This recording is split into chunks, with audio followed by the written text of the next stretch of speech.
South African Airways and its subsidiaries have featured prominently in the first part of the state capture report.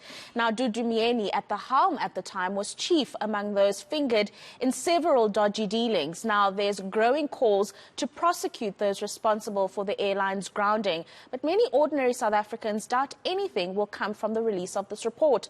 Our reporter Heidi Giokos has been following that story, combing through the report over the last day or so, and joins me now just to unpack some of the details that have come out so far.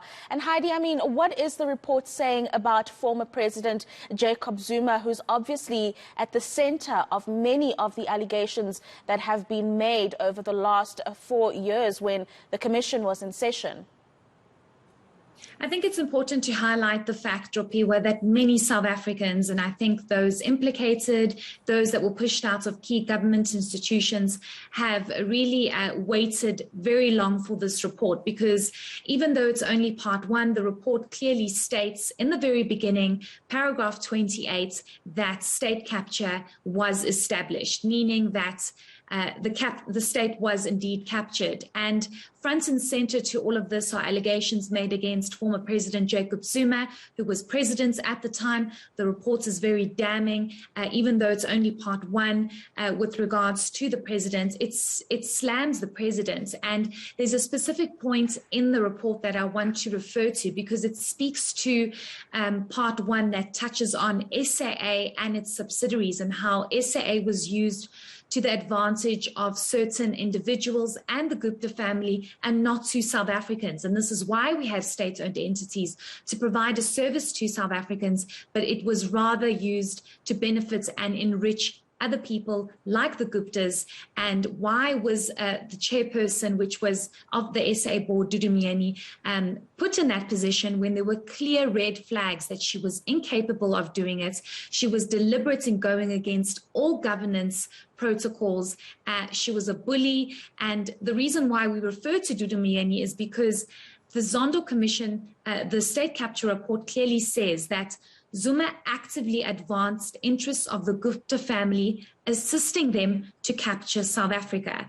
It goes on to say that Zuma fled the commission. Remember when Zuma walked out of the state capture commission and we all thought, okay, this is just a walkout?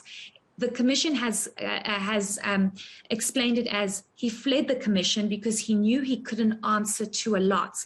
What couldn't he answer to? The commission says he couldn't justify his instance that Myeni be retained at SAA, nor could he credibly deny Gordon and Nene's evidence that he wanted Myeni at SAA. There's a clear link here with regards to Dudu Myeni and Jacob Zuma and their relationship, and how she was placed in a key institute like SAA to advance the relationship of the Gupta family and their needs. SAA was brought to its knees. There were deals that were not fulfilled that ended up costing the airline millions, billions of rands, instead of making the airline millions of rands. So it's very clear in the state capture reports, and Dudu Myeni is accused of fraud and corruption. Yeah, when I was reading through some parts of the report, Heidi, I remember reading that people were very surprised when she was appointed, because not only was she incompetent, but she would do everything to actually not even attend board meetings. She cared very little about being part of that board at the airline. But she's not the only one here. We also had Heidi Giokos, who has also now been implicated, with her not knowing what was happening, and that, of course, costing SAA millions. Yes, certainly. And I think we all remember her testimony when the Deputy Chief Justice Raymond Zondo, who was the chairperson of the state capture inquiry, very agitated with her, because he said to her, "You are a chartered accountant. How are you unable to identify the kinds of deals that you signed off on?" And she would just say, "I thought I was signing off on terms and conditions. I had no idea that I was actually signing off a deal that would not be beneficial to SAA." Of course, Ms. Kunana was an SAA board member, and she played a crucial role. But what's important here to highlight is the fact that the report says investigations revealed that there was a steady decline in the quality and effectiveness of governance when Dudu Myeni and Heidi Giokos took office. When they moved into SAA, they noticed that there was a serious deterioration. There was bullying, there was lack of understanding of the roles of board members, there was involvement and hands in the cookie jar when it came to operations and certain deals. But I want us to listen to an interaction between Ms. Kwinana and Deputy Chief Justice Raymond Zondo, the agitation and the reminder that she's a chartered accountant. And what's important to highlight is that the Commission has referred SACA to Ms. Kwinana and her skills and ability as a chartered accountant, because the Commission says she lacks that skill and understanding of her obligation as a chartered accountant. Let's listen in. So how could you approve a contract that you did not know? Because you have said you don't know that contract. I've just stopped you from going back to the 2012 contract now to remind you that Ms. Hofmeyr is talking about the March 2016 contract. Now, she has shown you a resolution. You agree that you approved. So how could you have approved a contract without knowing it? Considering that it is stated like this, Chair, if you say, then I approved here, that is fine. Let us continue, Chair. No, but the question remains, how could you have approved a contract you did not know? Chair, I didn't think that this is a contract. I thought we were approving only the terms and conditions, not the whole contract.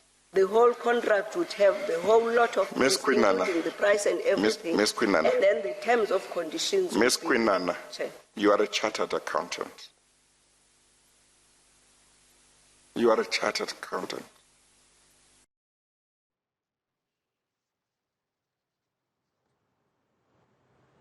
Yeah, Heidi, it's very difficult to forget that interaction between Chief Justice Zondo and Ms. Kwinana. I mean, the absolute disappointment and shock that this woman, who is a chartered accountant, acted in the way that she did.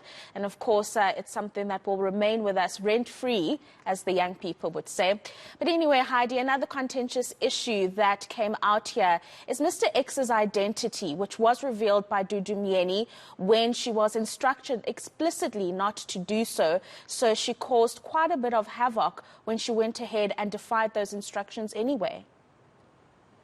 Yes, certainly. And we do know that a criminal complaint has been laid against Dudu Myeni for revealing the identity of Mr. X. It was a clear instruction that she should not do so. But I think what's important to highlight here is the fact that who is Mr. X? Why is he relevant in this state capture? And why was he brought up at all? We do understand that the Commission was able to trace, and if we can actually just pull up an important graphic that we have compiled for our viewers, the Commission has traced the money Mr. X received from Dudu Myeni's son's business to the tune of 2 million rand, a payment from VNA Consulting.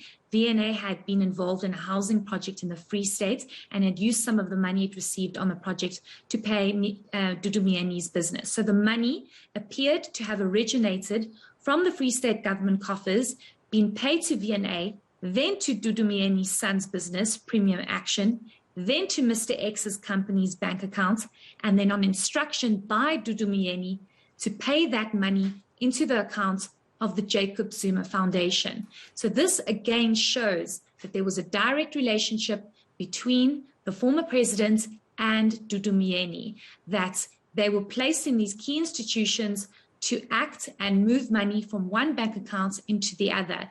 This is how you also have Dudu Myeni's son being involved, and how money was moved from his accounts, supposed business, into the accounts of the Jacob Zuma Foundation. I just want to read a part of the state capture report that I think many whistleblowers and many who testified at that state capture report will appreciate. It says, the state capture report says Mr. X did a service to the country by being willing to give a frank and candid account. He did not deserve to have his identity revealed by Dudu Myeni. Zondo says a criminal complaint has been lodged with the police. At the time of the report, he's unaware of any arrest.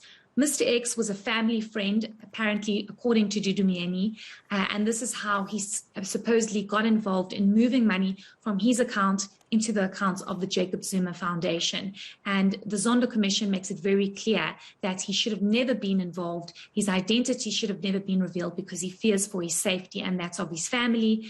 And it just seems that he got into a very difficult position. He was part of the scheme. And Dudumieni, of course, denying all of this, saying she does not remember the interactions and the transactions that took place because it happened so long ago. Yeah, absolutely. Heidi Giokos following that story very closely for us, that report that was handed over to the president a short while ago, yesterday actually, and of course journalists across the country, maybe even across the world, furnishing themselves with the details of that report. Heidi Giokos, I'm sure we'll be catching up tomorrow evening with more coming out of that report.